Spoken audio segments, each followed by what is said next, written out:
On va essayer de tabler sur un petit peu moins d'une demi-heure pour qu'il y ait il y ait la possibilité d'avoir des questions-réponses, ok? Donc on tape sur 20 minutes, et au bout de 20 minutes, on essaiera de faire intervenir la salle s'il y a des questions pour qu'ils puissent partir avec tous les renseignements dont ils ont besoin.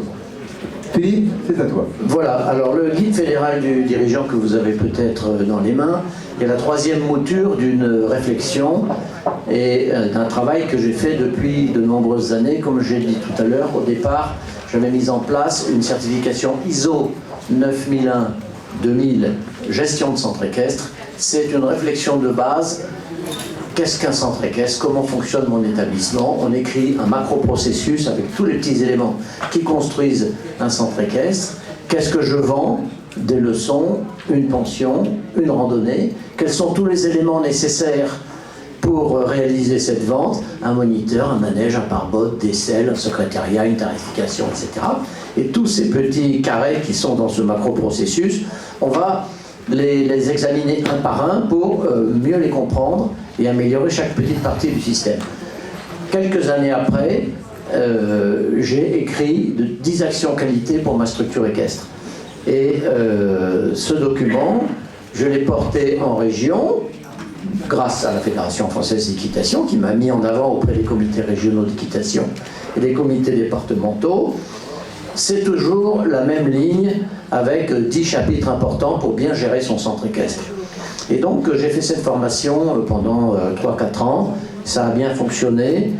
J'ai formé un peu plus de 200 dirigeants de centre équestre par groupe et individuellement. Certains m'ont demandé de revenir après pour les aider à gérer leur centre équestre. Et enfin, troisième mouture, le guide fédéral du dirigeant qui a été écrit par un petit groupe dont j'ai fait partie avec Daniel Lambert, Céline, Mathias Hébert, évidemment sous la houlette de Serge qui venait toujours nous remettre dans le droit chemin quand on avait des hésitations.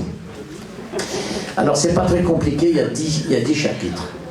Il y a 10 chapitres, 10 c'est un chiffre assez sympa, c'est pas trop peu, c'est un chiffre rond. Donc j'ai toujours fait mes présentations avec 10 chapitres. Le premier chapitre, c'est donner du sens à son club et partager le projet de club. Il faut formater son club, lui donner une baseline, comme on dit dans le commerce. Alors je vais aller plus vers l'enfant, plus vers le cheval, plus vers l'éthologie, plus vers la randonnée. Et je vais donner un sens à mon club. Je vais me formater ou me reformater pour les plus anciens, me redynamiser autour d'un projet sportif, pédagogique. Et je vais trouver peut-être un nom à mon club, ou du moins une affiche, un affichage, une marque. Ça c'est très important, on peut l'avoir fait au début ou pas, le refaire si c'est nécessaire. Les dirigeants ne sont pas tous les mêmes. Il y en a qui ont du charisme, il y en a qui ont moins de charisme. De l'enthousiasme, moins d'enthousiasme. Mais ça se cultive. Hein. Ça se cultive, on doit être dynamique et enthousiaste pour emmener les autres en avant. On peut cultiver l'enthousiasme et vous verrez que dans le guide du dirigeant, il y a une page à ce sujet qui est très positive et qui peut vous aider. Évidemment, ce projet, le sens au travail, il faut le communiquer à son équipe, à ses salariés, à son salarié, si on n'en a qu'un, et l'emmener dans le projet du club. Ce sens, on va aussi le communiquer à notre clientèle, qui va nous voir avec un affichage, une réflexion, une charte qui peut être affichée à l'entrée du club. Donc ça, c'est la première démarche à faire, c'est réimaginer son club, redonner une dynamique, si on commence, créer la dynamique, avant toute chose. Créer l'architecture de son projet. Alors c'est développé, vous verrez dans le guide, le sentiment d'appartenance, on en a parlé ce matin, et utiliser la communication digitale, tout ça c'est détaillé. Ensuite, le troisième chapitre, c'est l'accueil. Réussir l'accueil. Alors je vais donner un contre-exemple. Le client rentre dans le club, il n'y a personne. Il y a un tas de fumier qui fume sur le côté, et il rentre, il n'y a personne, il ne voit pas grand-chose, c'est malheureusement le cas dans pas mal de petits clubs, et il va repartir pas renseigné ou peu renseigné. Donc l'accueil c'est très important et les visuels c'est une première démarche. Il faut un accueil dormant avec un panneau accueil, avec des tarifs affichés, l'activité, un endroit où les gens peuvent rentrer même s'il n'y a personne, et évidemment il faut qu'il y ait quelqu'un quand même pour renseigner la plupart du temps. Ça c'est le premier accueil. Et bien sûr après vous avez l'accueil chaque jour pour chaque adhérent. On accueille avant l'activité, on accueille pendant l'activité et on accueille après l'activité. C'est le avant, pendant, après que vous retrouverez, qui permet d'identifier chaque cavalier et de le suivre en particulier. Donc on sait tous que l'accueil, c'est quelque chose qui est très important. On arrive dans l'accueil à l'affectation des poneys et des chevaux. Il est évident que si on donne un grand cheval à un petit cavalier ou l'inverse, c'est pas bon. Donc ce qu'il faut pour ça, c'est identifier tous les équidés dans le club avec les enseignants.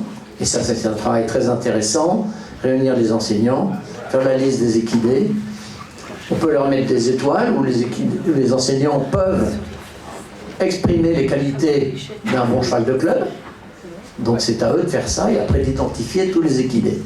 Et plus un club va être important, plus il y a d'équidés et plus il y a d'enseignants, et plus il y a de chances qu'un jour un enseignant connaisse mal tel ou tel cheval et qu'il y ait un problème avec ce cheval. Donc plus le club est important, plus il faut faire ce travail d'identification des équidés. Ça faisait partie du système qualité de base. Donc qu'est-ce qu'un bon cheval? Eh bien, il porte la tête haute, il est équilibré, il a un bon dos, il a un bon mental, etc. Donc celui qui a tout ça, il a 3 étoiles, et puis il y a 2 étoiles, et puis en espérant qu'il n'y a pas d'une étoile. Donc ça c'est un travail d'approche qui fait partie de l'accueil. Et après il faut identifier tous les élèves, un par un. Et c'est aussi aux enseignants de faire ça. Donc si vous voulez, vous avez une leçon galop 4, mais dans une leçon galop 4, vous avez des galops 3, des galops 4, des galops 5, il y a des rattrapages, etc., etc. Donc pour éviter les difficultés, il faut que chaque client, chaque élève, chaque pratiquant soit identifié. Alors comment il est par rapport au niveau? Il est 4 moins, il est 3, il est 4 plus, il est 5. Il a peur plus que les autres, alors on va mettre un petit icône, etc. Donc si on identifie les équidés et qu'on identifie les chevaux, on va avoir un résultat des reprises bien meilleur. On aura moins de chutes, ça c'est l'accueil au quotidien pour chaque élève. Ensuite, notre 4e chapitre, c'est réussir une séance. Alors je ne vais pas parler d'équitation, baissez vos mains, baissez vos talons, tout ça c'est pas le sujet. Je vais vous donner 2 petits points pour réussir la leçon, ça pourrait concerner n'importe quelle leçon de n'importe quel autre sport. C'est l'interactivité et la différenciation. L'interactivité, par exemple, vous avez un groupe de 6, vous faites les bleus, les rouges. Vous faites un exercice, c'est les rouges qui vont donner les notes aux bleus, les bleus qui vont donner les notes aux rouges. Et tout le monde rigole. Et c'est pas le moniteur qui fait un cours magistral, c'est l'inverse. La différenciation, c'est, bon, vous faites une leçon d'obstacle, il y a un obstacle, et forcément dans la reprise, il y a des plus forts, des moyens ou des très forts. Donc on va faire 3 sous-ateliers. Pour les moins forts, on va mettre un cône dans le tournant pour les apprendre à élargir en face de l'obstacle. On mettra une barre en oreille pour qu'ils ne dérobent pas. Et voilà, les plus forts, on enlèvera le cône dans le tournant. Et là, l'obstacle sera plus haut. Voilà, une leçon d'obstacle, il ne faut pas que tout le monde fasse la même chose, parce que tout le monde n'a pas le même niveau. Même à iso-galop, tout le monde n'a pas le même niveau. Donc voilà une bonne leçon. Des 2 éléments de la bonne leçon, il y en a d'autres qui sont exprimés en détail, c'est l'interactivité et la différenciation. On a parlé de l'ambiance ce matin, c'est quasiment ce qu'il y a de plus important dans une leçon. Vous le savez. Ça, c'est réussir la séance. Ensuite, réussir l'année pour fidéliser. Donc, on l'a dit depuis longtemps à la fédération, tout sportif doit avoir un projet. Donc, les leçons qui traînent, les moniteurs moins inspirés, ça ne donne pas de bons résultats. C'est difficile aussi d'être en permanence derrière chaque moniteur, à chaque séance. C'est pas possible. C'est une structure importante, même si on doit les encadrer longtemps au début, leçons en double, programme pédagogique, etc. Donc, il faut engager le moniteur sur l'année et l'élève sur l'année. Et pour ça, il faut lui présenter un programme pédagogique. Bonjour madame, écoutez, votre enfant, on va le prendre le 7 septembre, on vous le rendra le 30 juin. il va faire ceci, il va apprendre cela. Et le moniteur, dans sa feuille de reprise, il a 3-4 objectifs. Et il sera toujours ressourcé par ces objectifs. C'est un minimum. Par exemple, un objectif, savoir emmener un cheval en forêt, savoir partir au galop sur le bon pied, voilà tous les objectifs pédagogiques qu'on peut imaginer.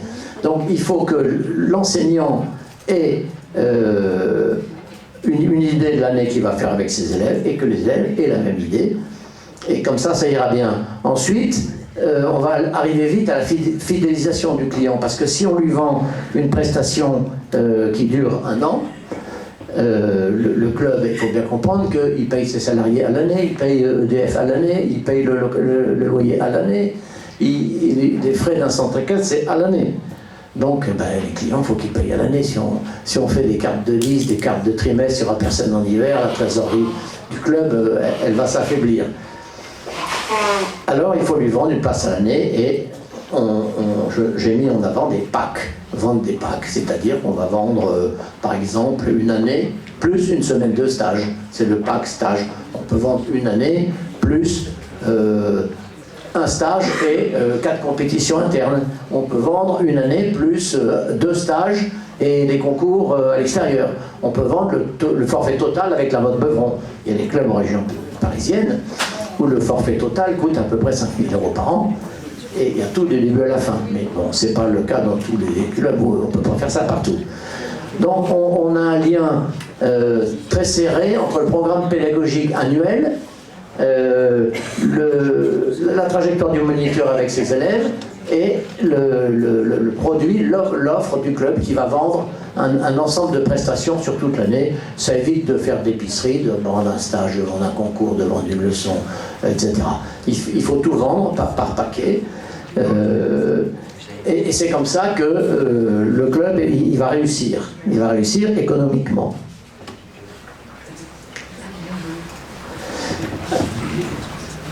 Bon, ça c'est le côté commercial. Pour ça, il faut aussi que, comme j'ai dit ce matin, remplir le réservoir de ceux qui travaillent et des enseignants. Un enseignant, il faut qu'il ait 3 formations. Je reviens un petit peu sur ce qu'on a dit ce matin. Il faut qu'il ait 3 formations. Une formation équestre, pratique sportive, parce qu'il est quand même rentré dans le monde du cheval pour faire du cheval, et s'il en fait plus du tout, ça va pas. Il ne faut pas non plus en faire un cahier de compétition parce qu'il ne voudra plus donner des leçons. Il faut trouver le juste milieu, qu'il puisse pratiquer l'équitation. Et c'est ça qui va l'inspirer dans ses leçons. Il monte à cheval, il ressent des choses, il va transmettre à ses cavaliers facilement. Donc il lui faut une formation cheval, il faut lui donner des chevaux à monter. Qu'il veut faire du dressage, il faut qu'il puisse faire du dressage, du saut, tout ce qu'il veut. Sinon, il ne durera pas dans le temps. Ensuite, il lui faut une formation pédagogique, parce que même s'il a le BPGEPS, savoir comment on apprend un départ au galop avec tel cheval, tel cheval, tel cheval, c'est long, c'est difficile. Alors quand il pratique l'équitation, on peut aussi lui apprendre la pédagogie, comment enseigner la pédagogie.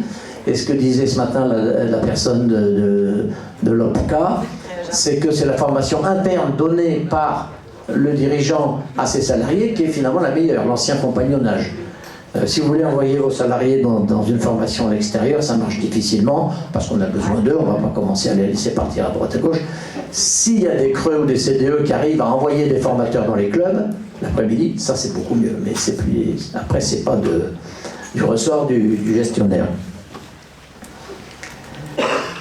Voilà. Voilà pour l'accueil, la fidélisation. Alors après, on va conquérir de nouveaux publics. Donc, il faut aller à l'extérieur du club. Pour ça, il faut que le dirigeant il sorte un peu de l'opérationnel pour pouvoir aller à l'extérieur et aller en avant des nouveaux publics. Un simple exemple, il faut travailler avec sa mairie. La mairie, elle n'est pas là pour vous embêter, au contraire, elle est très contente si vous pouvez participer à la vie de la ville. Donc la mairie amène toujours des publics dans les centres équestres. Voilà, c'est un premier exemple. Il faut sortir les poneys, les chevaux du club, dans un parking de supermarché, à la place du village, de la ville, etc. Emmener les chevaux à l'extérieur. Il faut sortir de son club pour trouver des nouveaux clients. Et puis il y a beaucoup d'autres activités qu'on peut inventer Et dans les formations que j'ai faites, j'ai rencontré beaucoup de dirigeants, ils ont eux aussi beaucoup de bonnes idées. Et au fur et à mesure, ces idées, je les ai glanées et j'en fais une liste, et j'en ai fait une liste qui est dans le document. Il y a des publics collectifs, des activités d'ouverture, des publics d'entreprise, des nouveautés pédagogiques avec la FFE et des activités diverses. On peut organiser chez nous des activités autour du cheval, un salon, une messe de Saint-Hubert, enfin beaucoup de choses qui vont faire rentrer des gens de l'extérieur dans le club. Et non pas que les adhérents. Il y a un club dans le nord de la France, il fait venir un cirque chaque année sur son terrain, et les gens qui viennent au cirque, ils passent par le centre équestre, parce que c'est le terrain du centre équestre, ce qui fait qu'il y a des gens de l'extérieur qui viennent. Il y a beaucoup de choses à inventer pour conquérir de nouveaux publics.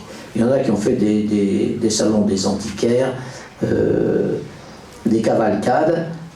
Alors, une petite notion, le Vital Sport à Décathlon, il y en a certainement parmi vous qui le fait. Il y a toute une liste extrêmement longue de choses auxquelles on ne pense pas. Ils permettent d'aller trouver des nouveaux adhérents. Alors après, il y a un chapitre 7, optimiser sa cavalerie, mais j'en ai déjà parlé sur la fidélisation. Justement, avec Delphine qui était là tout à l'heure, on a mis en place cette sélection des poneys, et on s'est rendu compte finalement que les meilleurs chevaux sont des chevaux plutôt âgés et qui paraîtraient avoir un potentiel sportif plus limité. Et en fait, c'est les chevaux qui vont le mieux travailler et qui vont faire plaisir aux gens. Le cheval qui a trop de sang, même s'il a un gros potentiel pour le club, c'est une erreur d'appréciation. Mais il faut optimiser sa cavalerie. Évidemment, garantir le bien-être animal, on va y revenir, veiller à la bonne santé des équidés, mais je pense que justement, les clubs, c'est eux qui garantissent le bien-être animal, parce que les chevaux, ils sont soignés, ils sont dans un box avec de la paille, ils sont brossés tous les jours, ils sont protégés. Si les hommes font 35 heures, les chevaux ne font pas 35 heures, hein, si on font 17, la moitié, c'est déjà le maximum. Donc les centres équestres protègent les chevaux. Ça, c'est une certitude, et il faut le dire, hein, ils ne sont pas en train de leur faire du mal, et si jamais on montait plus sur les chevaux, ça serait une catastrophe, parce que la race chevaline diminuerait en nombre. Alors après, un point très important, c'est soigner ses installations. Le signal qu'un club devient un peu vétuste et mal entretenu, la chose qui se voit le plus, qui est symptomatique, c'est la porte de boxe. La porte de boxe, elle sert beaucoup, elle s'ouvre, elle se ferme, les chevaux la rongent, le bâtiment il bouge, la porte se déforme. Donc la porte de boxe, un club où il y a des portes de boxe qui ne sont pas belles, ça veut dire qu'il est mal entretenu. Donc le patron de centre équestre, ça doit être aussi un bricoleur. Hein. Et donc il faut qu'il ait beaucoup de casquettes, mais si son club n'est pas beau, bien pimpant, bien peint, ça marchera moins bien. Et c'est pas facile, parce qu'un club c'est plutôt une usine qu'un magasin, par la taille des bâtiments. Donc il faut essayer de s'adjoindre un bricoleur de service, le beau-père, un ami, ou soi-même, hein, savoir bricoler pour réparer. On est en concurrence avec des sports ultra propres comme le tennis ou le golf. Et c'est bien difficile de se mettre à la même hauteur de présentation, et pourtant c'est un élément extrêmement important. Ça, c'est soigner ses installations. Alors il faut faire un plan de travail. Par exemple, on ne va pas tout remettre le club en route en 6 mois ou en 1 an, on va faire un plan de travaux sur 4-5 ans, avec une liste des tâches et des budgets. Si on ne peut pas faire beaucoup, on fait moins, mais on fait quand même. Hein, évidemment, des tâches qui se font assez facilement, c'est le rangement, les petites réparations, la peinture, qui rien que ça va améliorer l'aspect du club. Alors après, vous avez toute une partie, gérer son club, c'est quelque chose de plus administratif, et aujourd'hui il y a beaucoup de contraintes, il y a beaucoup de législation, et c'est un petit peu long et compliqué. Encore une casquette du patron de club, qui est un héros, hein, ce patron de club, mais qui est fier de son travail. Hein. Alors évidemment, la Fédération française d'équitation et le groupement hippique national aident beaucoup les clubs. Il faut profiter des offres qu'ils font pour vous aider à gérer votre club. Les aspects financiers sont importants parce qu'en plus, le patron de club, il doit connaître un peu la comptabilité, la fiscalité, le social. Hein. Mais petit à petit, avec les années, on prend de la compétence. Ensuite, on en a parlé ce matin, il faut manager son équipe. Alors, je vais vous donner un petit... J'ai dit ce matin, ce qui est important, c'est la règle du jeu. Partout, dans tous les domaines. Si on donne la règle du jeu, déjà, si jamais ça se passe mal, on pourra recadrer. On ne peut recadrer que si on a cadré, que si on a donné la règle du jeu. Alors, je vais vous donner un exemple que tout le monde connaît un petit peu. Le soigneur, il a un Bobcat, et il le manie comme une Formule 1, il rentre dans les murs et il abîme les chambranles de porte. C'est un grand classique. Alors au lieu de l'engueuler, lui dire t'es nul, tu sais pas faire, tu vas finir de faire la fourche pendant 8 jours parce que tu as abîmé le mur, il faut le former. On en revient à la formation. Donc il faut peut-être lui mettre des cônes d'autoroute pour qu'il apprenne à faire marcher son Bobcat, on lui parle du régime moteur parce que c'est un engin puissant, etc.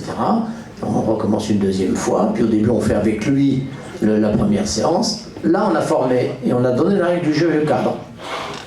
Si jamais ça se passe mal, on pourra recadrer. Donc on ne peut cadrer que si on ne peut recadrer que si on a cadré. Et ce qu'on doit faire pour recadrer, c'est parler de la tâche qui peut être mieux faite et non pas faire du mal à l'individu en lui disant t'es pas bon, t'es nul, etc. Il faut parler de la tâche, pas trop de la personne. C'est comme ça que ça marche le mieux.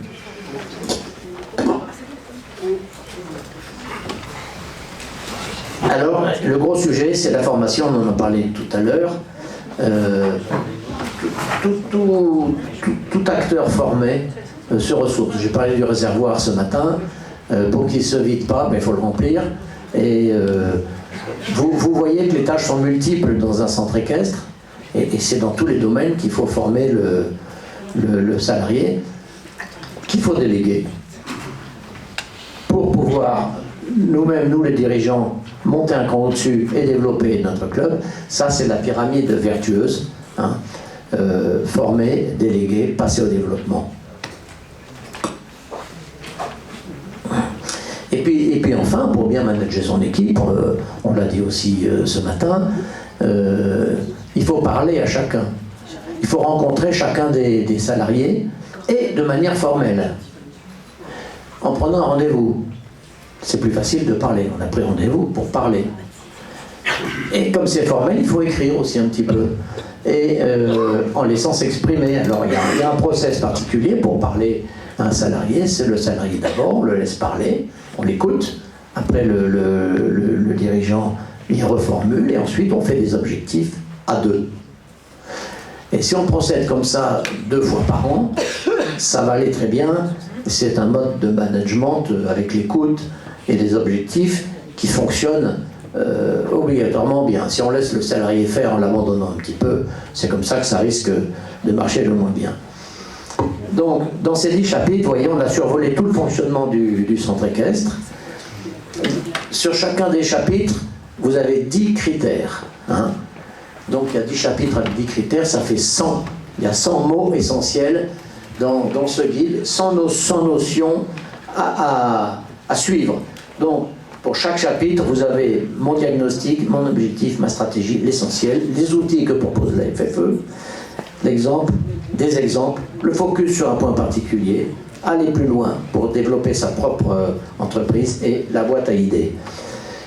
Donc, ces 10 chapitres, je les ai déjà exprimés auprès de pas mal de gens et de formateurs, notamment dans les comités régionaux d'équitation, et ça marche.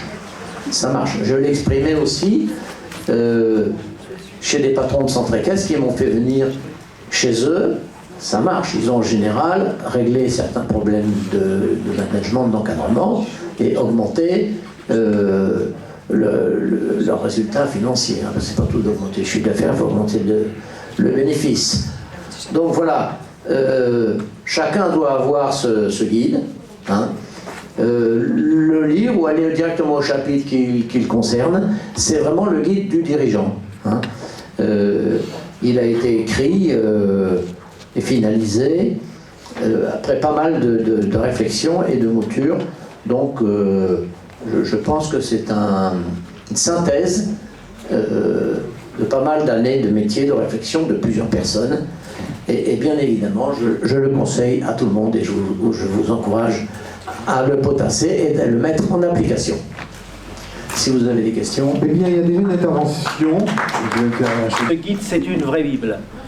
Si vous l'utilisez, vous aurez un club qui fonctionne. Et vous serez content de votre travail. Et je dois dire que Philippe Mollès, qui est là, qui vous a parlé avec beaucoup de connaissances du métier, il est à la retraite. Si vous voulez l'utiliser, il est encore temps. Mais dépêchez-vous. Merci, Serge. Alors, est-ce qu'il y a des questions dans la salle, s'il vous plaît? Oui, on peut passer avec les micros, si vous voulez. Ah, Daniel.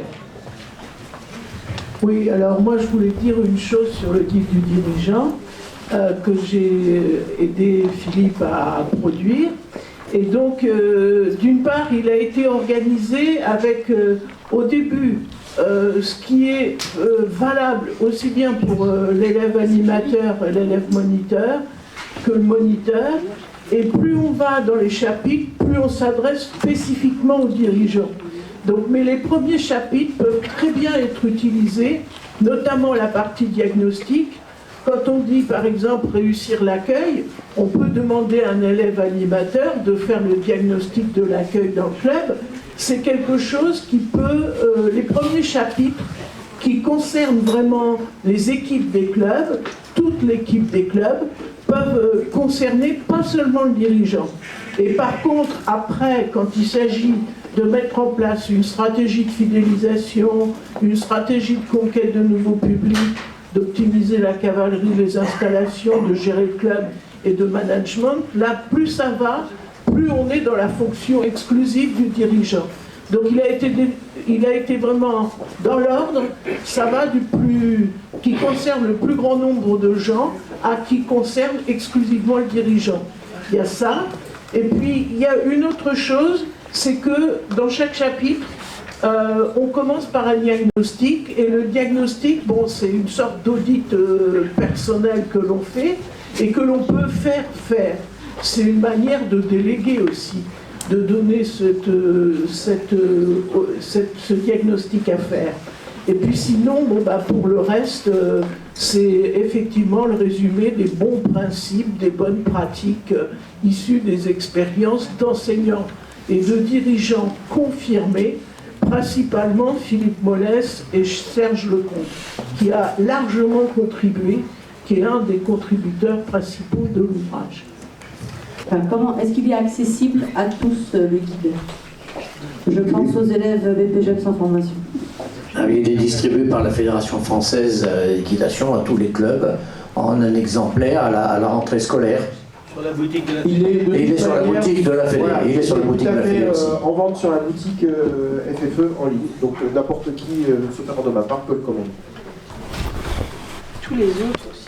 Et ainsi que l'ensemble des autres guides, puisque c'est un des nombreux outils que la Fédération met à votre disposition. Hein. Donc on vous invite à aller regarder aussi régulièrement, bien sûr, à la fois évidemment dans la boutique, avec les publications, mais également dans les différentes parties des sites de la Fédération, que ce soit le site ou le site internet de la FFE.com, sur lequel vous trouverez pas mal d'outils qui sont alimentés régulièrement. Une autre question dans la salle? Une intervention? Une précision à avoir? Non? Une fois? Deux fois? Trois fois? Eh bien, Philippe, merci, tu restes avec nous, parce que peut-être que les questions elles viendront après, et tu pourras peut-être intervenir sur des questions qu'on posera à Jean-Luc ou après. Jean-Luc Force, le deuxième intervenant. Présent. Notre conseiller expert en formation, qui va nous parler de la culture, de la motivation. La motivation. Bon, alors on m'a demandé d'aborder le problème de la motivation.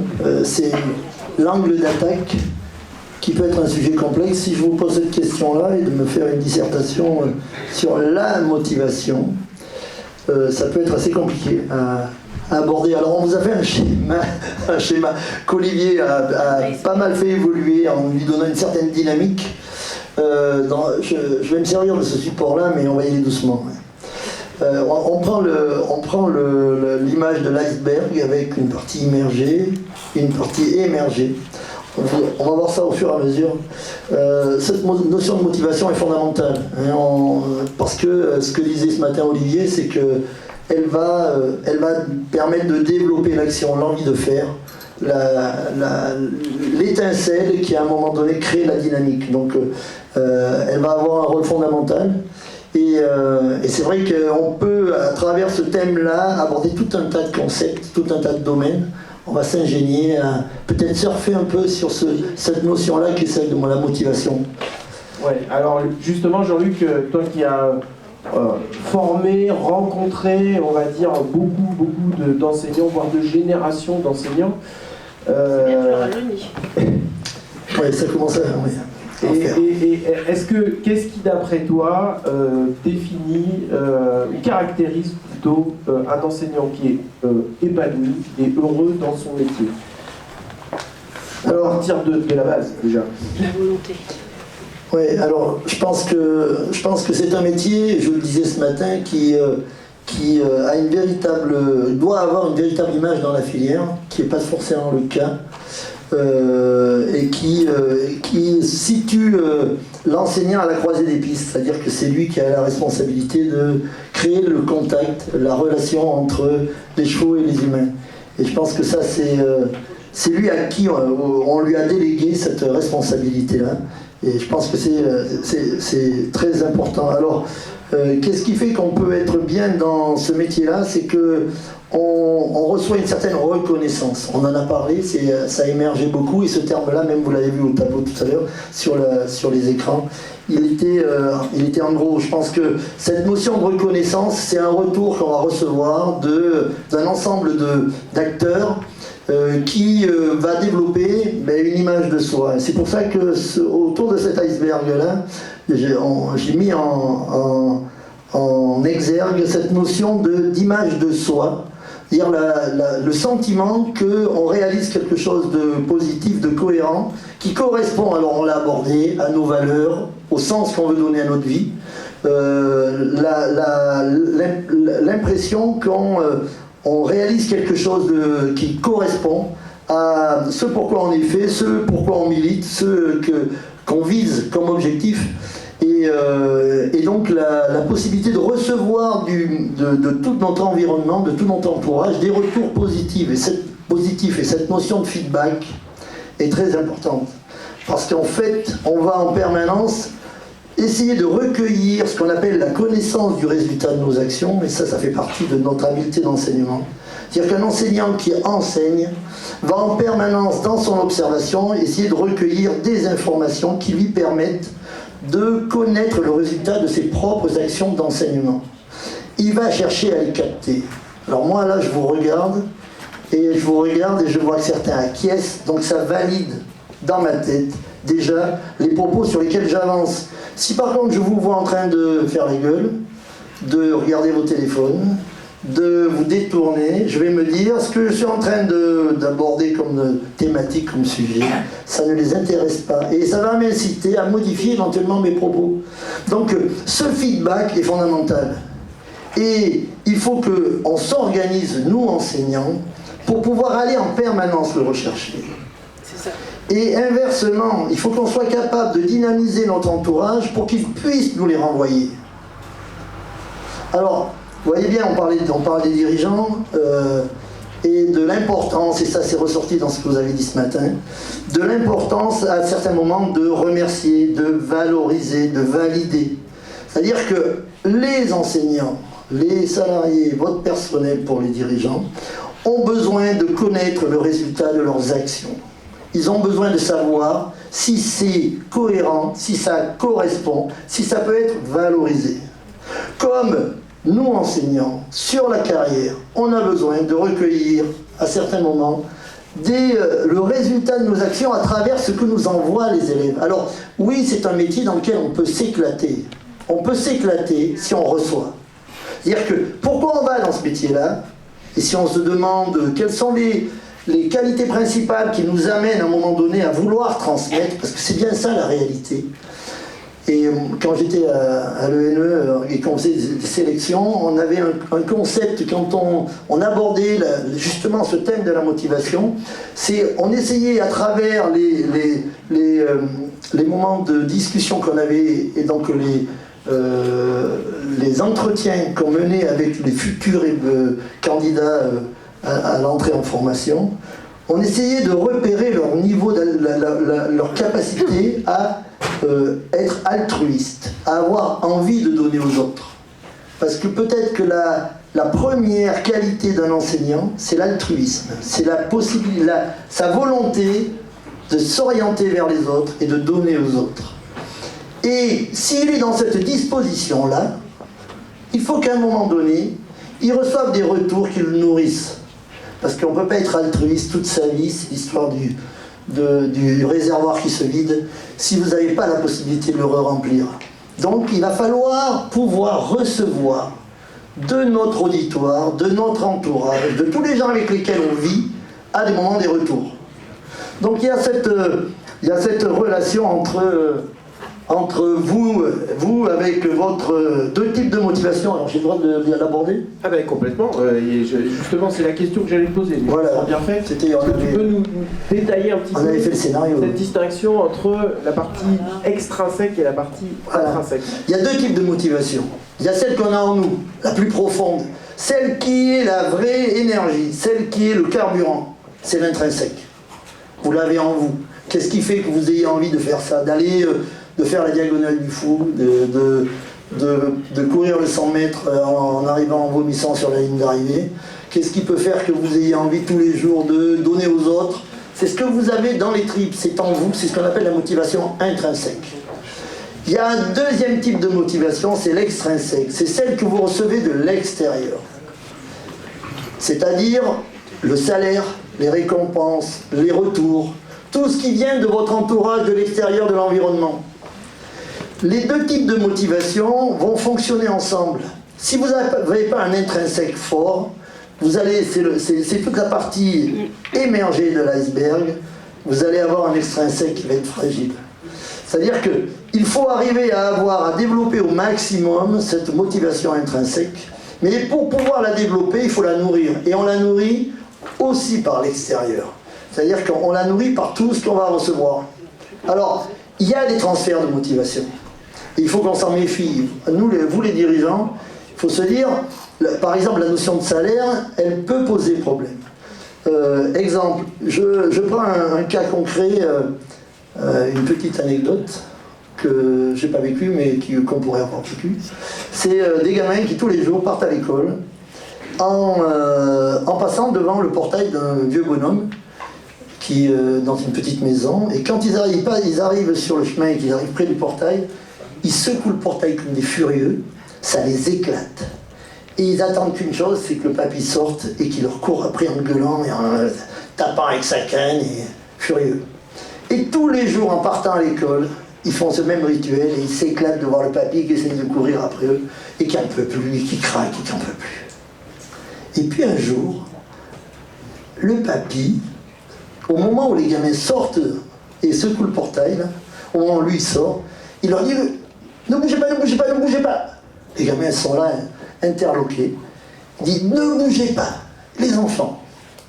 Chaque fois que vous allez venir secouer le portail, je vais vous donner à chacun une pièce d'1 €. » Les gamins, il est complètement cinglé, le papy. Il leur jette chacun une pièce d'1 €. Les gamins, ils ramassent la pièce, ils partent en courant, ils se disent « Mais il est complètement cinglé. » Le lendemain, ils reviennent, ils secouent le portail comme des furieux, le papy sort, il leur balance 1 € à chacun. Ah. Le lendemain, ils reviennent, même rituel, même chose, 1 € à chacun. Pendant une semaine, ça coûte cher. Hein. Bon, ils étaient 5. Mais bon, ça commence à faire un peu de sous. Et puis le 7e jour, les gamins arrivent, ils secouent le portail, le papy sort pas. Ils secouent le portail, il sort pas. Ils mettent des grands coups de pied dans le portail, ils secouent dans tous les sens. Il sort pas. Ils partent. Ils reviennent le lendemain, pareil. Ils secouent le portail, il sort pas. Ils sont jamais revenus. Ils n'ont jamais pu secouer le portail. Et pourquoi? Et pourquoi? Parce que vous avez inversé. Parce que vous avez fait un transfert de motivation. Parce que ce qui était intrinsèque, qui venait d'eux, vous l'avez modifié. Vous l'avez passé extrinsèque. La récompense. Les gamins, peu à peu, ont été animés par la récompense. Parce qu'ils recevaient. À un moment donné, vous coupez la récompense. L'extrinsèque a quasi disparu. Ils ne veulent plus faire.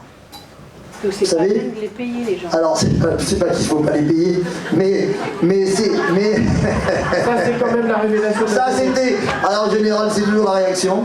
C'est l'histoire du gamin à qui vous demandez, il vient vous voir, maman, papa, qu'est-ce que je peux faire pour t'aider? Eh bien, débarrasse-moi de la vaisselle. Ah, d'accord, il débarrasse de la vaisselle. Et puis, si tu veux, bon, allez, je te donne 1 euro parce que t'es super, c'est quand même sympa. Et puis bon, vous allez inverser le système, c'est-à-dire que vous allez commencer à lui filer 1 euro chaque fois qu'il fait un truc, et au bout d'un moment, vous dites, putain, lui, il m'aide jamais ce gamin, c'est incroyable. Eh bien oui, parce que c'est toute la gestion de la motivation. Alors pourquoi cette anecdote? Parce qu'on a cette obligation, dans le management, de gérer la motivation des gens. C'est évident que cette notion de motivation va en permanence permettre de développer la dynamique, la créativité, la volonté de faire. Et bon, je reviens sur la question de ce matin, est-ce que la conscience professionnelle existe? Oui, elle existe, évidemment, quand on nourrit toujours cette motivation par tout un tas d'aspects, parce qu'on reçoit des choses, parce que ce métier-là, quand on le fait, quand on donne aux autres, on a besoin de recevoir, on a besoin de sentir qu'on est utile, on a besoin de valoriser toute cette partie basse de l'iceberg, en la nourrissant pour éviter qu'elle fonde trop vite et qu'à un moment donné l'iceberg bascule et que vous vous demandiez pourquoi vous faites ce métier-là. Donc il y a cette nécessité de se dire, dans ce métier-là, il faut qu'on ait le sentiment de se réaliser, il faut qu'on ait le sentiment qu'on évolue et qu'on a la possibilité d'évoluer. De ne pas rester bloqué en se disant dans 20 ans je vais faire la même chose, j'en serai toujours là. Il faut arriver à nourrir cette motivation qui permet de dire je continue à me construire, je continue à aller dans le sens dans lequel j'ai envie d'aller. Et ce qui veut dire qu'on doit les nourrir par la formation, que cette formation elle est fondamentale, en fonction des personnalités, en fonction des besoins. On doit leur donner la possibilité de se ressourcer parce qu'on ne peut pas faire passer notre temps à tirer dessus. Si on passe notre temps à tirer dessus, à un moment donné, l'iceberg va basculer et vous allez les perdre. Moi j'ai fait ce métier-là, j'y suis toujours, je continue à enseigner, ça fait longtemps que je le fais, j'ai débuté instit. On peut dire que c'était ma motivation profonde. J'avais pas envie de rester instit, parce qu'il y avait un deuxième élément sur lequel qui pour moi était une source de motivation énorme, c'était le cheval. Et je pense que nos enseignants qui sont dans ce métier-là sont énormément aussi, sont rentrés pour beaucoup par le cheval, et qu'il faut continuer à les garder connectés au cheval. Alors, c'est la démarche qu'on a menée par rapport à cette réflexion sur l'avenir de notre métier dans les ateliers pédagogiques, c'est-à-dire, on a, dans la réflexion pédagogique, et j'ai une responsabilité par rapport à ça, et quelque part je m'en excuse, parce que j'ai... dans l'esprit d'innover, dans l'esprit de faire avancer les choses, à un moment donné, j'ai catalysé une réflexion sur les fondamentaux, sur la compréhension que l'acte d'enseignement dans notre sport était plus riche que ce qu'on imaginait. Alors pourquoi j'avais mené cette réflexion-là? C'est parce que j'étais arrivé à Saumur, que j'avais récupéré la pédale du BE2, j'avais 23 ans, mais comme personne ne la voulait, on me l'avait filé, parce qu'on disait, lui, l'instit, on va lui donner, lui, il a été formé pour ça. Donc j'étais plus jeune que la plupart de mes enseignants, et je me suis retrouvé face à la réflexion qui était de se dire, mais avec les supports qu'on a actuellement, on va prendre les élèves, les aligner devant soi, et leur professer une certaine gestuelle, une manière de procéder, en leur demandant après de la réaliser en situation. C'est-à-dire de passer par le concept avant de leur faire faire. Et dans l'apprentissage moteur, là il y a une incohérence. C'est-à-dire que le geste, la partie visible, là encore de l'iceberg, mais c'est pas le même, de l'iceberg, est nourrie par une organisation motrice interne. Vouloir taper sur le visible, ça peut être ne pas donner la possibilité de nourrir réellement l'organisation motrice interne. Donc moi je m'étais posé la question avec mes élèves, certains sont peut-être là, c'était de se dire, mais est-ce que la réalité de ce sport-là, elle n'est pas sous-tendue par une organisation interne particulière, c'est-à-dire par monter à cheval, ça représente des contraintes particulières qui sont dans des domaines particuliers. Et là-dedans, on a fait émerger cette notion de accepter de mettre le cheval en avant en s'équilibrant et en tournant, qui correspond à tous les sports en trajectoire, qui correspond à toute la réalité de tous les sports à équilibre et trajectoire. Donc tout le monde équestre l'a accepté parce que c'est archi cohérent et on peut pas, c'est indiscutable. Donc on a réorganisé les galops par rapport à ça, en utilisant les fondamentaux, mais on n'a pas perdu de vue qu'on avait un sport dans lequel déjà énormément de gens avaient écrit, on a une véritable culture, on a énormément d'écrits, et que dans ces écrits, il y a des procédés, il y a des techniques, il y a des gestuels, il y a tout un tas d'éléments qu'il ne faut pas perdre de vue. C'était un enrichissement, c'était en aucun cas une nouvelle façon de voir en jetant à la poubelle le reste. L'idée était un enrichissement. On a beaucoup centré sur le cavalier, et pour moi, c'est là que je trouve que j'ai une incidence un peu regrettable, c'est qu'on a oublié le cheval. On a oublié le cheval. On a un peu, voire beaucoup, oublié le cheval. Et la démarche qu'on fait dans ces ateliers pédagogiques, c'est de dire remettons le cheval au centre. Remettons le cheval au centre, parce qu'il a une incidence énorme sur la réalité de notre métier, et c'est lui que viennent chercher, c'est lui que viennent voir, rencontrer les gens qui reviennent dans nos établissements. Et le remettre au centre, ce n'est pas qu'une vue de l'esprit ou une phrase jetée comme ça au hasard. Ça veut dire qu'il faut revisiter, à mon sens, il faut revisiter la totalité de notre système. Dans cet esprit-là, d'avoir cette volonté d'installer une relation positive avec les chevaux. Une relation positive avec les chevaux, ça veut dire pouvoir, dans le métier qu'on pratique, qui est celui d'enseignant d'équitation, pouvoir aider les cavaliers à établir une véritable relation avec leurs chevaux, dans laquelle relation les deux trouvent leur compte, cavaliers et chevaux. Et on développe l'image et la plupart du temps, quand les gens viennent dans nos établissements, on a l'impression qu'ils viennent pour monter à cheval. Si vous fouillez un peu, ils ne viennent pas forcément pour monter tout de suite à cheval. Ils viennent souvent pour rencontrer les chevaux. Mais comme c'est l'image qu'on leur envoie, eh bien, ils viennent vous voir en demandant « je voudrais monter à cheval ». Et ça, je l'ai vécu à travers les équicoachings que j'ai pu mener. Je pense que cette période dans laquelle les gens, des humains qui n'ont pas encore l'habitude de connaître les chevaux, viennent et entrent en relation avec les chevaux, il ne faut pas la saborder. Il faut la vendre. Il faut l'utiliser.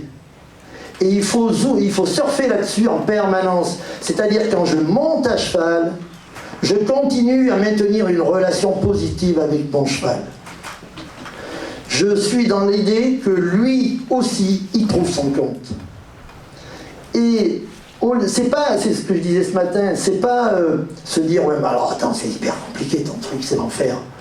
C'est comme le réchauffement climatique et nous dire qu'il faut faire ci ou ça. » Non, c'est pas compliqué. C'est pas forcément compliqué, c'est une orientation de l'esprit.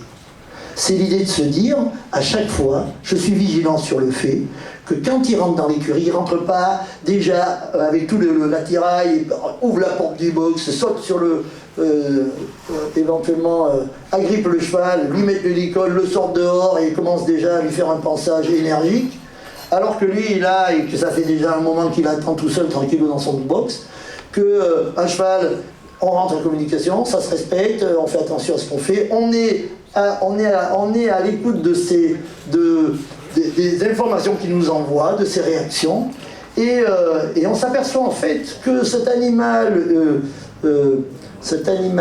qui ne parle pas, Bon, il envoie plein de signaux.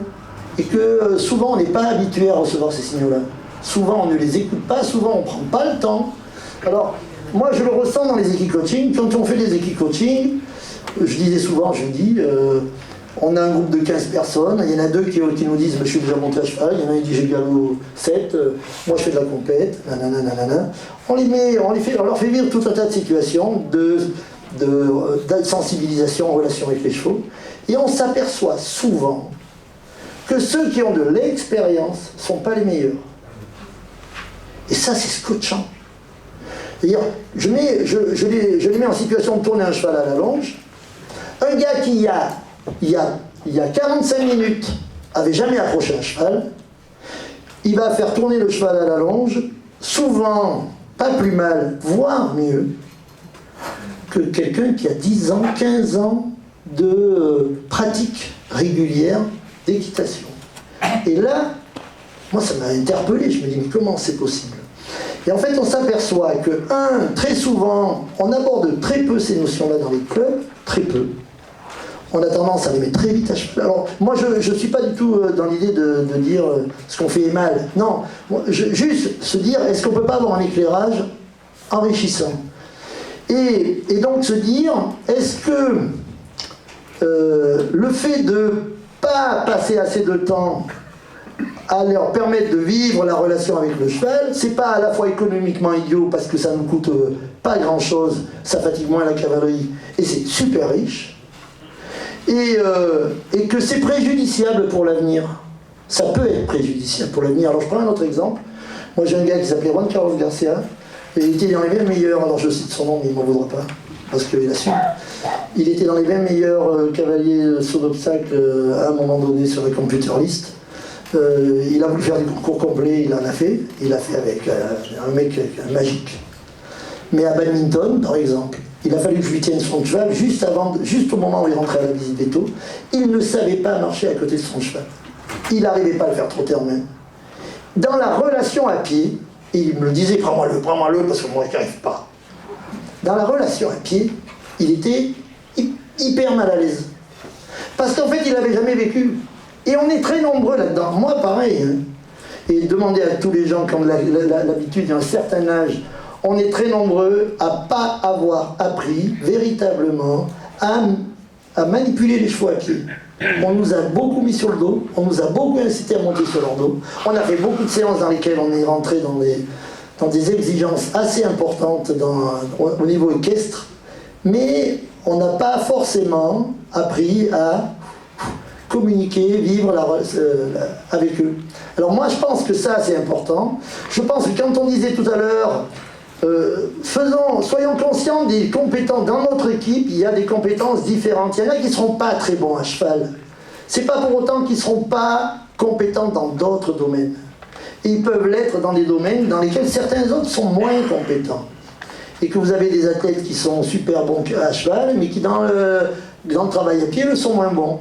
Et je pense que dans une équipe, ça peut être super intéressant d'en avoir certains qui ont un aspect un peu plus dans cette capacité à manipuler, à communiquer avec les chevaux à pied, voire à aller dans la possibilité de débourrer vos jeunes chevaux en utilisant aujourd'hui les moyens qu'on connaît un peu tous, qui évitent de faire du rodéo et de secouer les chevaux et plutôt rentrer dans un autre type de relation, et que certains experts cavaliers plus talentueux n'ont pas forcément cette sensibilité-là.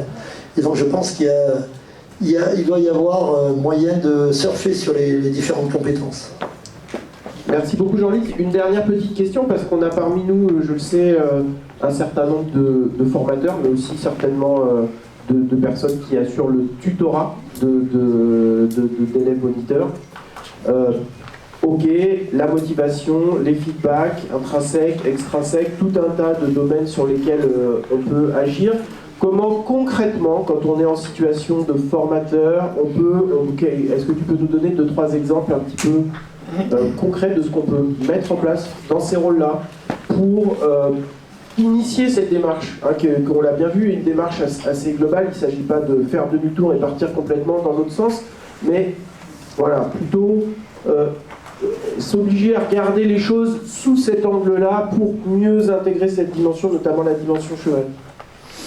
Alors, bon, je pense que c'est là qu'il faut utiliser notre intelligence au niveau relationnel, au niveau capacité à s'adapter à des contraintes différentes. Je pense que il faut que nos enseignants soient habiles.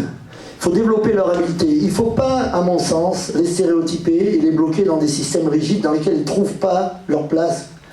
Donc, et pourtant, si j'en ai vendu et corrigé un sacré paquet, des plans de formation et des fiches pédagogiques. Bien sûr, à un moment donné dans leur formation, c'est bien de les inciter à structurer les contenus. Pour que, peu à peu, ils enrichissent leur discours, ils développent un bagage de plus en plus important et qu'ils avancent dans cette capacité à remplir leur besace pour pouvoir être de plus en plus opérants. Ce qui fait la qualité d'un enseignant, c'est son habileté d'enseignement. C'est sa capacité à s'adapter en permanence. Alors on en parlait ce matin avec Serge qui me disait, moi j'ai fait des cours à 35 dans une carrière. Et ça, par exemple, cette situation qui est particulière, mais pourquoi pas, elle va développer la nécessité d'une adaptation particulière. C'est-à-dire que vous êtes sur un groupe important, vous n'allez pas pouvoir individualiser aussi facilement que quand vous êtes sur un groupe restreint.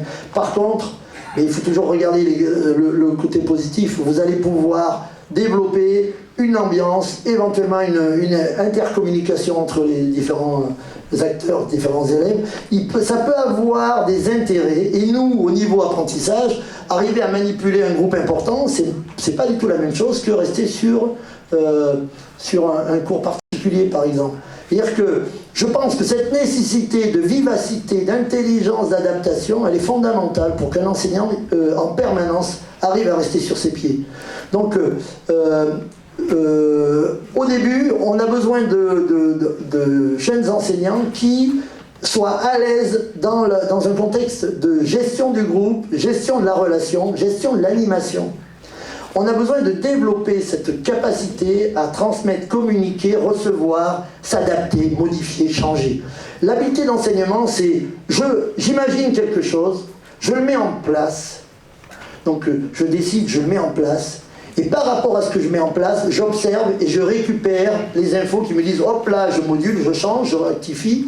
Et si on me donne la possibilité de recommencer, eh bien, je vais recommencer en tenant compte de ce que je viens de faire, en me disant ça a marché, ça n'a pas marché. Et c'est le système de l'habileté permanente qu'on construit. Donc l'habileté, on la construit en pratiquant. Il faut pratiquer. Si on ne pratique pas, on ne va pas la développer. Donc pour pratiquer, il ne faut pas attendre d'avoir la maîtrise parfaite de l'objet à enseigner pour se dire allez on y va, maintenant je maîtrise. Il faut être en situation de pratique. Alors les situations de pratique, elles ne sont pas forcément des situations hyper complexes, qui est celle d'un enseignant qui est au milieu, qui gère un volume de cavaliers assez important, avec des niveaux assez difficiles, avec l'obligation de développer des contenus assez exigeants. Ça, il faut déjà avoir une certaine expertise. Il faut mettre dans des situations moins complexes, voire des situations allégées, parce que c'est toujours la même chose. Pour développer un apprentissage, il faut gérer la charge d'information. C'est-à-dire il faut gérer la contrainte que la situation impose à celui qui apprend, qui est en situation d'apprentissage. Si la situation est trop complexe, vous allez le mettre dans le mur. Et en le mettant dans le mur, vous êtes en train de couper une partie de la partie basse de l'iceberg, parce que vous allez tuer sa motivation. Donc, mettez-le dans des situations aménagées plus simples, mais apprenez-lui à réagir dans la réalité du métier qu'il va avoir à assumer, qui est sa capacité à s'adapter à ce qui se passe. Donc à lire l'environnement, à lire la réaction des autres, à observer les chevaux, les cavaliers, de façon à pouvoir peu à peu évoluer dans sa manière de faire. Et les fiches vont arriver. Parce que quand il commence à développer une certaine sensibilité à faire, eh bien vous allez rajouter des contenus. Et ces contenus-là, il faut ils vont passer d'autant plus qu'il a déjà développé une certaine habileté à réagir.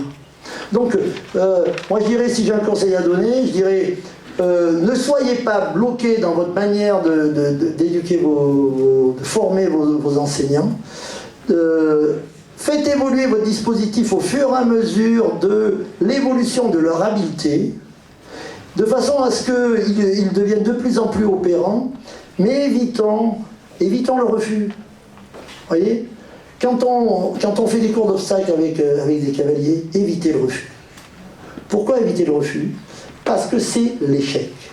Parce que le refus, c'est le moment où vous avez voulu aider le cavalier à trouver une relation la plus fusionnelle, agréable avec son cheval, et à un moment donné, c'est niette. Et quand c'est niette, s'il y en a un, s'il y en a deux, il ne sait plus où il est.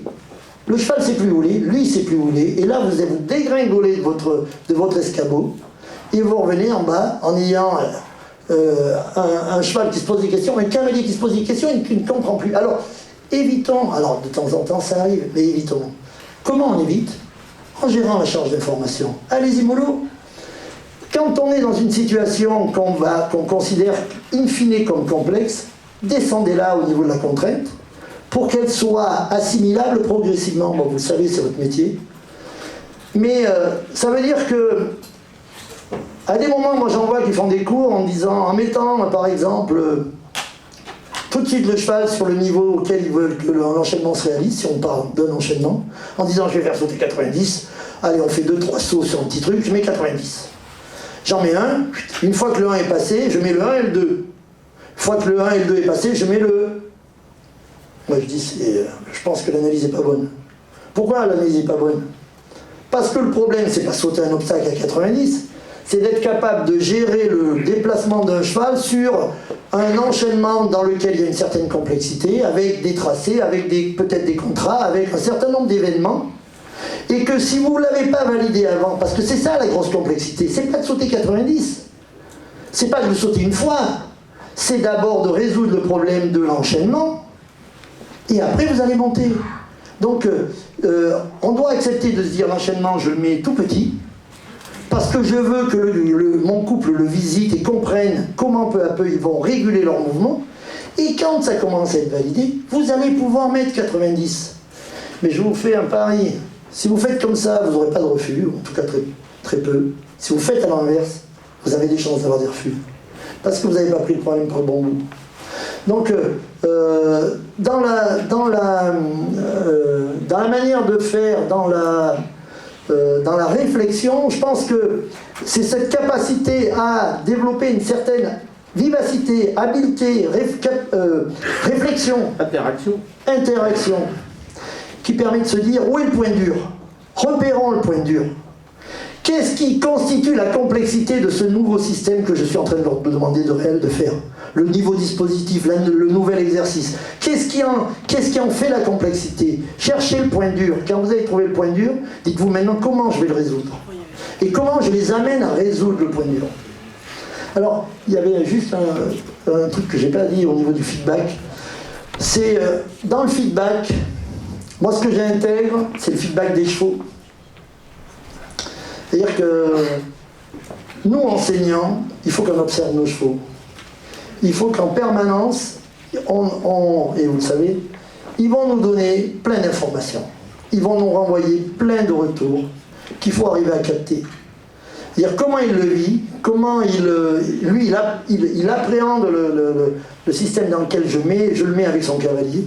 Et je pense qu'il faut que nos jeunes enseignants apprennent à regarder les chevaux, à recueillir des informations des chevaux, et dès le moment où ils rentrent dans l'écurie, ils doivent se dire je suis avec mon équipe, avec mes chevaux, je les connais, je les observe, je ne suis pas là en train de me dire je rentre là-dedans et je vais au bagne, en me disant vivement 18h je rentre chez moi, mais je rentre dans l'écurie et j'ai le plaisir de retrouver mes chevaux, et de voir que celui-là là-bas il a la tête et qui dit, la tête dehors et qui dit bon alors qu'est-ce qu'on fait aujourd'hui, et que l'autre là-bas il est prostré dans son coin et qui vit mal quelque chose, et si on comprend pourquoi il le vit mal. Et dans ce que disait tout à l'heure Philippe, dans la répartition, je pense que tout ça joue un vrai rôle. on a des chevaux qui peuvent être dans le mal-être, et comme les cavaliers, je pense qu'il faut qu'on on attire nos enseignants sur cette possibilité qu'ils ont à repérer ces notions-là, et ça va les aider à vivre encore plus pleinement leur métier, parce qu'enseignant d'équitation, c'est travailler avec ces deux acteurs que sont les chevaux et les cavaliers, et que le matin, quand ils arrivent tout seuls dans leur écurie et qu'ils font le tour des chevaux, ils reçoivent tout un tas de choses, et il faut en profiter plutôt que ne pas prendre le temps, ne pas avoir appris à observer, qui fait qu'à la fois on passe à la trappe tout un tas de choses, mais on cède pas à continuer à enrichir la partie immergée de l'iceberg. Pardon. Y a-t-il des questions dans la salle? C'est limpide avec Jean-Luc. C'est limpide avec Jean-Luc. Pardon. Alors, on peut l'applaudir si vous voulez.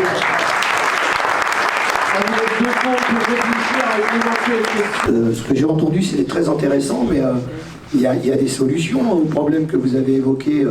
Moi, je passe des chevaux à des équicoachs. Ils sont formés à travers le cheval, et j'ai l'impression qu'ils connaissent rien au cheval. Vous parliez des enseignants pour longer les chevaux. Pourquoi il n'y a pas une formation sur la longe? Moi, je fais de l'équitation western, pour ceux qui ne me connaissent pas, je suis le petit Far West. Donc je prête mes chevaux à des équicoachs. On fait aussi beaucoup de leçons. J'ai des élèves qui sont en reconversion d'équitation, soit des gens qui faisaient de la promenade et puis qui ont plus, des gens qui ont fait beaucoup d'équitation classique, qui se sont fait peur, ou des gens qui ont arrêté pendant 20 ans et qui voudraient remonter à cheval. Donc l'option western, pour eux, c'était un bon échappatoire. Le cheval petite taille, plutôt bien dressé, tranquille, avec lequel on peut s'amuser. Alors on ne va pas sauter des barres avec un cheval western, ça c'est sûr. Et quand je vois par exemple un galop 7 qui arrive, bon maintenant je suis moins surpris parce que je suis habitué, mais j'arrive pas à me faire à l'idée quand même. Un galop 7 qui vient essayer l'équitation western, je lui dis quel niveau, galop 7, donc pour moi il y a des compétences équestres assez élevées. Je lui dis bah tiens tu vas prendre ce cheval-là, comme ce cheval-là a des compétences, on ne l'a pas donné à des débutants, il n'est pas sorti depuis 24 heures, après que tu le prennes dans le manège et que tu le longes. Et là on me regarde, et en disant pardon, et c'est pas longé le cavalier. Il y a plein de petites choses comme ça. Je suis allé au salon à Angers, là, pas Equitalion, c'était 15 jours avant. Je suis allé à Angers, on nous a appelés pour faire des animations sur l'approche de l'équitation western. On a été très bien accueillis, un public extraordinaire.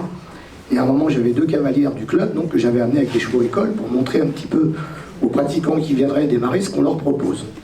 Et à un moment, j'ai pas fait attention, j'ai fait rentrer mes cavalières sur la piste, et il y avait le passage du tracteur. Et j'ai pas fait sortir mes cavalières, parce que nous, les tracteurs, on les passe pendant qu'on habitue nos chevaux à ce qu'il y ait un tracteur qui passe, parce que si vous allez en promenade, vous allez forcément croiser un tracteur, une voiture, un camion, passer sous un pont, enfin je sais pas, mais c'est un peu tout le monde aime sortir, même si on fait du CSO, on aime aller en balade. Et là, j'ai eu un public complètement stupéfait de voir 2 chevaux avec 2 cavalières qui étaient en train de tourner. Alors, bien sûr, on évitait le passage des véhicules pendant le passage de la herse. Et une fois qu'on a fini notre animation, les tracteurs sont sortis, on a fait notre animation. Et quand je suis sorti, on avait un petit point où on devait aller, où les gens pouvaient venir nous poser des questions. Et la question de pourquoi vos chevaux, ils n'ont pas bougé alors qu'il y avait 2 tracteurs qui passaient, elle m'a surpris cette question, parce que je m'en rends même plus compte en fait. Laurent Galis, il est là. Laurent, tu es là? Oui, je suis là. Laurent, tu confirmes que nos chevaux peuvent passer, même s'il y a des tracteurs, pendant les passages... Des chevaux de concours aussi. Ah, des chevaux de concours. Des chevaux de concours. Alors, je ne parlais pas des cavaliers de haut niveau. Hein. Je m'arrête au... Oui, ouais, on a du mal un petit peu à voir le lien au fur et à mesure. Eh ben, le fait que... formuler ta question... Eh ben, c'était pour le manque de formation, en fait.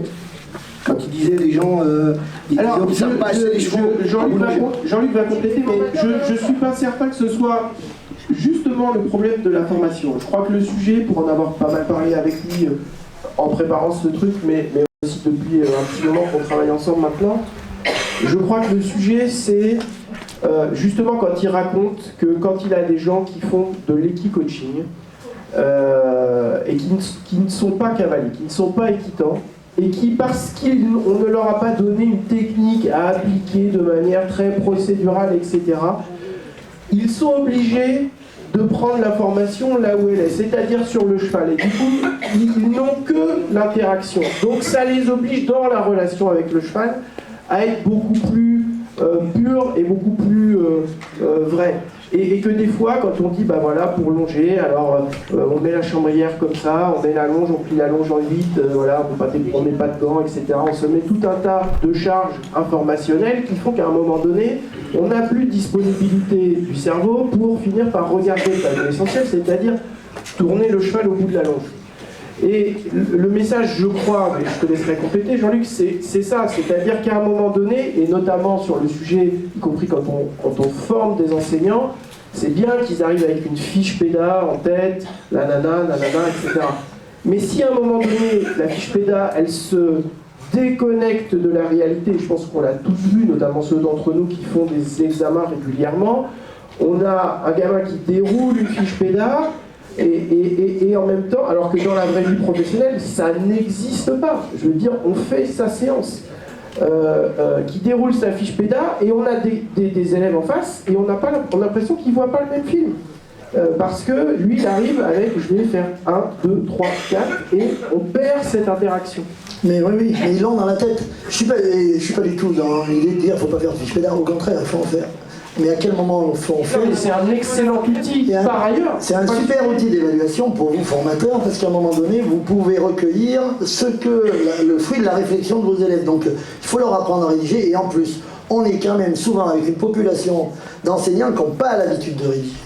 Il faut les inciter à rédiger. Il faut qu'on puisse communiquer, il faut qu'on puisse à certains moments poser sur des tableaux d'affichage un certain nombre de choses. Moi je pense qu'il faut être capable à certains moments de coucher sur le papier le fruit de notre réflexion. Par exemple sur la notion de projet, je pense que le projet éducatif, on a tous la possibilité dans nos établissements de proposer des vrais projets éducatifs aux parents des gamins. Et les parents vont signer en bas de la page quand votre projet est cohérent. Quand ils savent qu'ils vont engager leur gamin dans une formation, dans un système dans lequel ils vont s'enrichir parce que de tout un tas d'aspects que vous avez clairement identifiés et que vous pouvez leur communiquer. Donc je pense que ça, c'est super important. Il faut être capable de le faire. Nous avons une question juste à droite de Déborah. Moi je vais faire le maître du temps, question courte, réponse courte s'il vous plaît, pour qu'on regarde pour qu'on soit dans le timing. Jean-Luc, pour appuyer et puis pour répondre à Olivier aussi, nos jeunes effectivement ils ont besoin de faire des fiches PEDA, je pense, pour construire dans leur tête. Après il faut leur apprendre, et en fait moi j'essaye en tant que tuteur, là je vais me mettre en rôle de tuteur. Ils déroulent leur cours et ils sont face à un problème, et là oui tu dois t'adapter et tu peux avoir besoin de sortir de ta fiche PEDA. Et si le jour de l'examen ça t'arrive, tu l'expliques au jury, t'expliques pourquoi tu l'as fait, et il n'y a pas de problème, le jury normalement est capable de le comprendre. Mais ils ont besoin d'avoir réfléchi quand même. Oui, mais normalement. Mais on fait une formation, oui, bien sûr. Je fais des jurys, alors je suis d'accord, il y en a qui ne sont pas capables. Mais on essaye de leur expliquer que, que même nous, dans nos cours, ça nous arrive, on part sur un truc, et puis on rencontre un problème, et puis finalement, les 20 dernières minutes, c'est pas sur ce qu'on avait prévu, parce qu'on solutionne les problèmes. Ouais. Et on avait imaginé les plans de formation ou les programmes justement dans l'idée de pouvoir se projeter dans le temps et de dire voilà la période de septembre jusqu'à Noël, voilà l'objectif global, voilà les contenus qui vont être développés avec des objectifs successifs, et à ce moment-là on a quelque chose de concret à vendre. Je pense qu'un élève en formation juste en fait a besoin, comme tu le disais très bien, en fait d'un retour sur ce qu'il fait pour pouvoir rester motivé et continuer à progresser et avoir envie de pratiquer ce métier-là. Alors, le travail à pied, c'est pas forcément des séances complètes de travail à pied. On peut travailler à pied quand on amène son cheval sur l'espace de travail. On peut descendre le cheval à un moment donné et manipuler à pied pendant 3 minutes. Moi je pense qu'il faut être créatif, imaginatif et se dire quels sont les axes sur lesquels on peut travailler. Quand vous avez du mal à visualiser l'orientation d'un cheval sur l'épaule en dedans, parce que vous avez du mal à comprendre ce que c'est que sortir de 3 pistes, de 4 pistes, à un moment donné peut-être se mettre à pied et aller chercher ça en le manipulant gentiment à pied. ça peut aider à mieux comprendre les choses et voir comment le cheval fonctionne. Donc je pense qu'il ne faut pas qu'on se prive de tout un tas de possibilités de faire le tour du problème et de visiter un peu toutes les sensibilités. C'est pas ce qui est demandé à l'examen. On peut aussi utiliser des disciplines comme l'équifile. Alors juste, on va juste écouter Jean-Luc Forst qui tout à l'heure nous a dit j'ai besoin de feedback. Là, il y a de la discussion, il y a du téléphone, il y a des gens qui sortent, il y a des gens qui bougent, donc on va refaire. Et s'il y a quelques questions, oui, mais des questions courtes, réponses courtes, pour qu'on aille se dirige vers la fin de ce séminaire, s'il vous plaît. Questions courtes, réponses courtes. Merci. Question courte, puisqu'on doit avoir un feedback et valorisation, des élèves qui seraient en formation, qui développeraient ça dans leur formation, le mettre en relation avec le cheval, etc. Si derrière ils vont en compète, jamais ils peuvent valoriser ce qu'ils viennent d'apprendre ou ce qu'ils ont envie d'enseigner à leurs élèves, parce qu'on est au rendement, c'est maximum de cavaliers par heure, tout est au chronomètre. Et donc, ça, c'est pas valorisé. Donc, à un moment donné, ils trouvent pas leur place dans l'environnement professionnel parce que c'est pas reconnu par leur père, en fait. Alors, quoi Le temps optimum. Ça fait longtemps. Le temps optimum. Non, mais il y a énormément de barèmes et je pense notamment. Non mais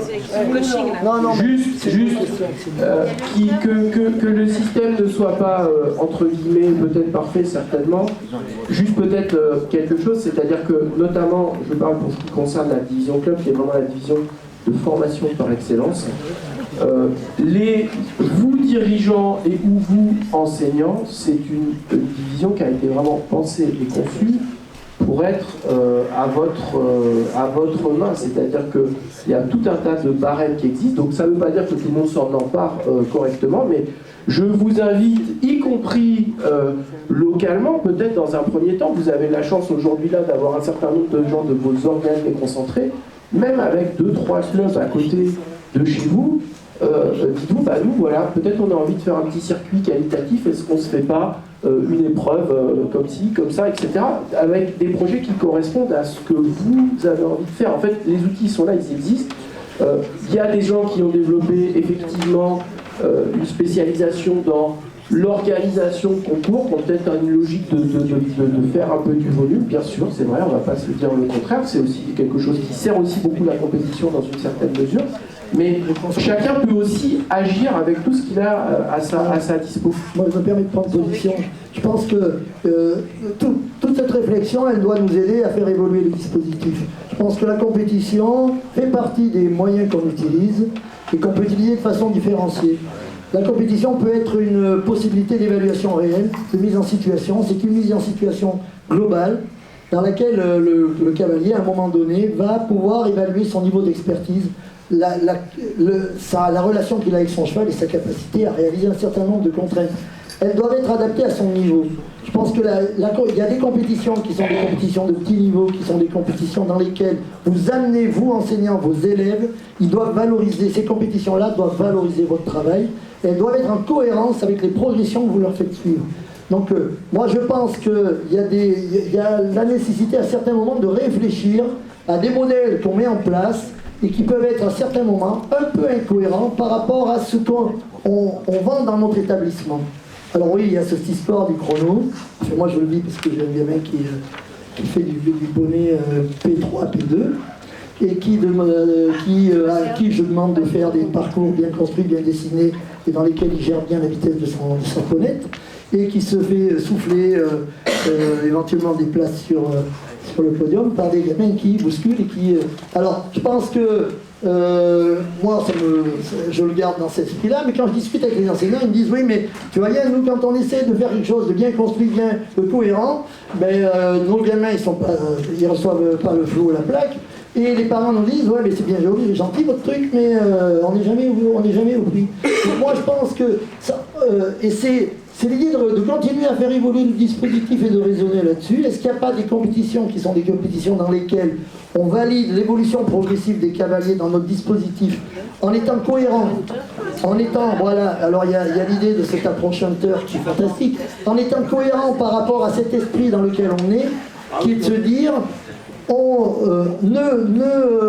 ne détournons pas la cohérence de l'apprentissage de nos élèves par rapport à des principes qui sont fondamentaux et qui construiront des athlètes de haut niveau performants, parce qu'on sait très bien que c'est parce qu'on déclenche, on développe des automatismes qu'on renforce, qu'ils vont être capables peu à peu d'aller vers une relation de plus en plus fine avec leurs chevaux, la cohérence par rapport à la réalité du sport qu'on pratique, qui est un sport de mouvement, qui est un sport de glisse, qui est un sport dans lequel on utilise l'énergie et non pas un sport d'opposition, donc pas un sport de contrainte, mais l'utilisation du mouvement, de cette faculté à suivre et à aller avec.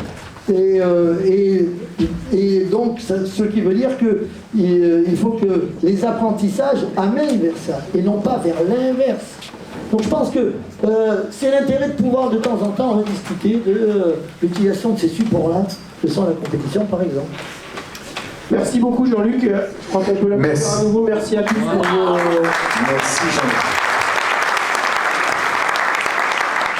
Est-ce avant de terminer, on parle des outils fédéraux? Très rapidement, parce que je pense qu'on peut le faire assez rapidement. Aujourd'hui, on a évoqué, avant de passer la parole au président pour la conclusion,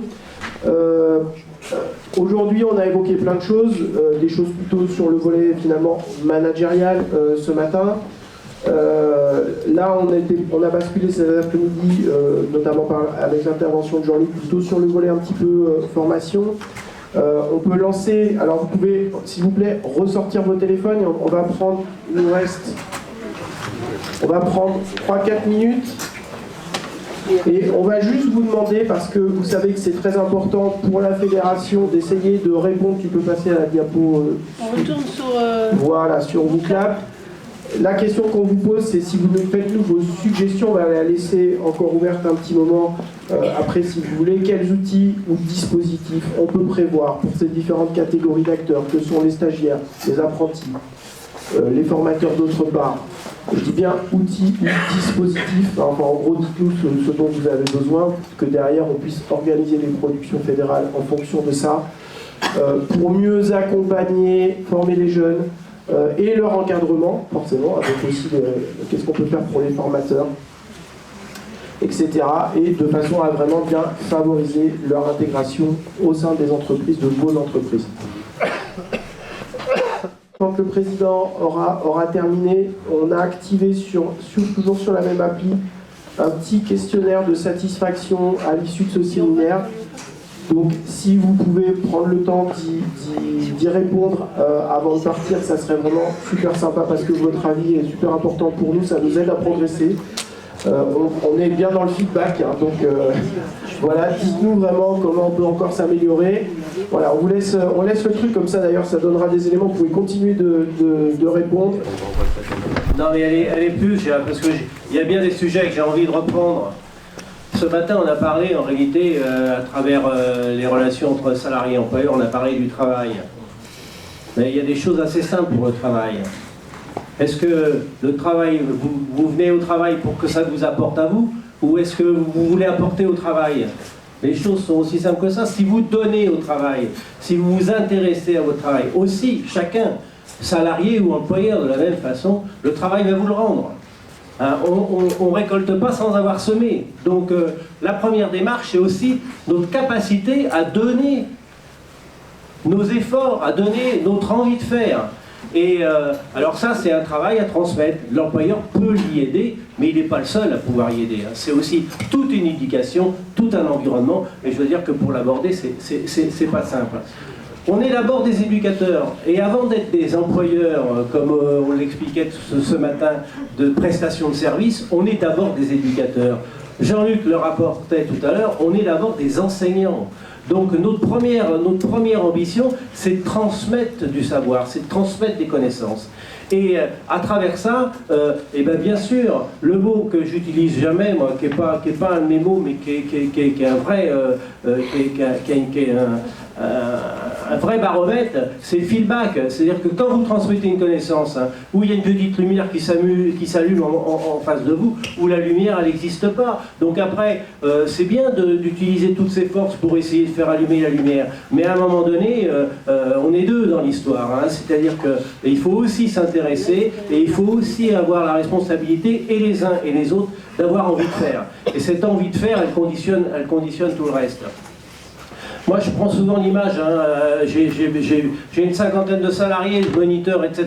Donc, j'ai pas des relations très proches avec chacun d'entre eux, mais en tout cas, avec les chefs d'équipe, on communique et on se comprend rapidement. Mais en tout cas, avant d'être éducateur, avant d'être formateur, je suis aussi entrepreneur. J'ai un club à diriger, hein, et le club à diriger, c'est tous les jours un sommet à atteindre. Alors, ceux qui passent devant moi, je les encourage. Bien sûr, cela, c'est parfait. Je veux bien en tirer quelques-uns pour les aider à monter la côte, hein. Mais ceux qui baissent les bras et puis qui regardent les autres monter, à un moment donné, il faut lâcher aussi. On peut pas non plus dépenser son énergie à remettre en place ou à faire avancer ou à boire un âne qui n'a pas soif. Hein. Ça aussi, il faut savoir faire le tri. Alors, la motivation, elle vient à travers tout ça. Elle vient à travers notre capacité de donner, à nos salariés, notre capacité à donner à nos cavaliers, et aux cavalières bien sûr, et puis à notre tour. Et puis je dois dire, le réservoir, il est souvent plein quand on est jeune. Hein. Quand on vieillit, on a tendance à pas le recharger de la même façon. Et je ne parle pas pour nous-mêmes, parce qu'on arrive toujours à trouver notre compte, mais à le recharger pour savoir aussi s'occuper des autres. Quand on est jeune, on marche devant, et on a une dynamique, on a un projet, on a des objectifs, et on les fait transpirer. Donc c'est plus facile d'avoir des salariés, d'avoir des jeunes en formation qui sont derrière nous et qui nous suivent. Et puis plus on vieillit, plus on voudrait qu'ils marchent devant et que nous on reste derrière. Et bien là, ça ne marche plus. Donc là, il faut se remettre en cause et il faut retirer. Alors on ne le fait pas toujours de la même façon, mais en tout cas, c'est à nous. C'est comme ça à la fédération, c'est comme ça dans nos clubs, c'est comme ça dans notre vie. Hein. Bon voilà, les choses sont simples. Et bon, il y a bien des sujets que j'aurais voulu aborder, mais il y a un autre sujet qui m'intéresse, on a parlé des fiches PEDA, parce que ça c'est important. Ce que je voudrais dire, c'est aux formateurs, en général, ils ne sont pas là pour apprendre aux jeunes à travailler. Ils sont là pour leur apporter des connaissances. Ceux qui apprennent à travailler, c'est les employeurs, c'est l'entreprise. Et les fiches PEDA, c'est bien parce que ça donne des réflexes, ça donne des repères, etc. Mais ce qui est important quand on est au boulot, quand on est dans le club, quand on est avec des cavaliers, c'est de prendre ces cavaliers avant de partir en reprise, de leur expliquer ce qu'on va faire, et là la fiche PEDA, elle est déjà faite. C'est de faire sa reprise normalement, et quand c'est fini, de faire le bilan avec ses cavaliers. Et là, la fiche PEDA, elle est 10 fois plus enrichie que quand on se dit on fait ça, puis on arrive dans le manège et on fait autre chose. Donc ça, c'est vraiment des choses à faire évoluer, c'est des choses à faire avancer. On parlait des BP, hein, vous voyez, moi il y a longtemps que je milite, mais on n'y arrive pas, on est coincé avec le ministère des Sports et nos amis de la DTN, qui sont pourtant d'accord avec nous. Pour passer le BP, on devrait leur faire faire un hunter et un PTR. Voilà, parce que c'est ça la vraie vie. C'est l'utilisation d'un cheval raisonné, c'est l'utilisation d'un cheval en extérieur dans le justement, un PT. Mais on met des années, c'est un rallye maintenant. On y arrivera peut-être. Donc, écoutez, il y a encore beaucoup d'autres sujets que j'aurais pu aborder avec vous. En tout cas, une chose est certaine, c'est que, oui, ma conclusion, elle est toujours faite. Hein. Pour avoir envie de faire, il faut aussi vouloir le faire. Et ça, c'est dans les deux sens. Et puis, une petite recette. Parce que le guide du dirigeant, il est excellent. Faites pas tout, vous n'y arriverez pas. Ou alors, vous êtes les champions du monde. Mais prenez un chapitre et essayez de le développer. Vous verrez, vous aurez des résultats. Et puis, la recette, elle est simple. C'est quand on fait quelque chose, il faut faire le bilan de ce qu'on fait. Puis, il faut dire comment je peux mieux faire. Et avec ce petit argument d'essayer de mieux faire, c'est comme quand c'est fini, qu'est-ce que je fais de plus? Parce que quand c'est fini, c'est pas fini. Si on veut mieux faire, quand c'est fini, il faut en faire encore un peu en plus. Donc, ayez ce simple raisonnement-là, et puis soyez les modèles de ça auprès de vos personnels, auprès de vos élèves. Si le matin vous vous levez à 9h alors que le boulot, les autres commencent à 8h, ça ne peut pas fonctionner. Donc ça ne fonctionne pas très longtemps. Ça, sachons-le, il n'y a pas de mauvais salariés, il y a que des mauvais employeurs. Mettez-vous ça dans la tête, et quand vous aurez bien ça dans la tête, vous saurez comment vous occuper de vos salariés. Voilà, merci à vous tous. Merci Serge. Alors... Avant de clore ce séminaire, je voudrais qu'on ait des remerciements pour tout le personnel de la fédération qui a préparé ce séminaire, et les élus aussi, Olivier et Céline qui est derrière, voilà, en backstage. Voilà. Toute l'équipe de la fédération et des élus, c'était l'outil qu'on a utilisé était assez interactif et ça a motivé tout le monde. En tout cas, tout le monde repart avec des idées en se disant je vais l'utiliser dans mon club pour faire des trucs. Donc merci. Et merci à Olivier qui a été le fer de lance de cette préparation de séminaire. Bon retour. Merci à vous tous surtout. Merci à vous tous aussi, bien sûr, d'être venus. Bon retour à vous tous, ou pour ceux qui restent avec d'autres activités pour demain.